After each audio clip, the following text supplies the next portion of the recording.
कहते हैं ये मुद्रा अगर कोई रोजाना करता है तो उसे 10 अश्व की ताकत मिलती है, यानी 10 घोड़े की बराबर अगर आपको ताकत चाहिए तो रोजाना सुबह दोस्तों 5 मिनट से लेकर 15 मिनट अपनी अपनी क्षमता के और समय के हिसाब से करिएगा। सूर्य उदय के पहले सज्जा त्याग करें और उसी बिस्तर में बैठकर इस मुद्रा को अभ्यास करें जिसमें आप रात भर सोए थे। चाहे तो एक साफ कपड़ा जरूर बिस्तर पे डाल लीजिए या टॉवल डाल के उसके ऊपर बैठ के दोस्तों करिए। सुखासन, पद्मासन, वज्रासन या फिर टेबल चेयर में कंफर्टेबली बैठ के भी कर सकते हो। देखिए इसको और समझिए।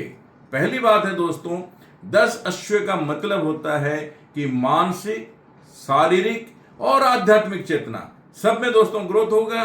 कामयाब दोस्तों हर चीज में होगी क्योंकि सूर्य इससे प्रखर होता है, थंब जो अभी आपको मैं सामने दिखा रहा हूं। नंबर 2 है दोस्तों, इंडेक्स फिंगर जो आपस में टच हुआ है वहां से जो आपको शक्ति मिलेगा वो है आपका वायु तत्व मजबूत हो जाएगा। फिर मिड फिंगर जहां टच हुआ है आकाश तत्व मजबूत होगा। रिंग फिंगर से आपका दोस्तों अर्थ यानी जमीन, धरती, मिट्टी ये मजबूत होगा।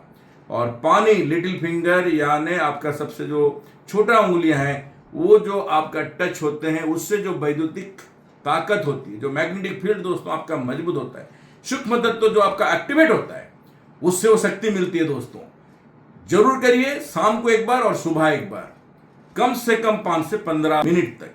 और दोस्तों याद रखो, थोड़ा से टच करने के साथ साथ हल्का प्रेशर भी बनाए रखो, इससे आपकी कॉन्फिडेंस लेवल हाई होगी। ब्रेन की शक्तियां दोस्तों काफी मजबूत हो जाते हैं और साथ साथ आपका माइक्रो लेवल पे इतनी शक्तियां का ग्रोथ होता है आपके सोच के बाहर। दोस्तों अगर घंटों एक्सरसाइज करने से भी इतनी ताकत नहीं मिलेगी जितना एक मुद्रा से दोस्तों मिल जाता है।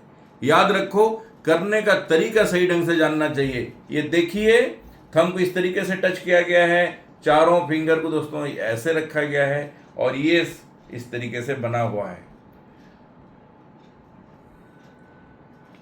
तो दोस्तों रेगुलर करें, हमारी किताब जरूर पढ़ें, my health in my hand. हजारों ऐसे टिप्स दोस्तों इस किताब में दे रखा हूं, साथ में एक्यूप्रेशर की नॉलेज और आयुर्वेदिक की ज्ञान आपको रोग से, बीमारी से बचाएगा ही बचाएगा। अस्पताल जाने की दोस्तों जरूरत नहीं पड़ेगी। धन्यवाद दोस्तों।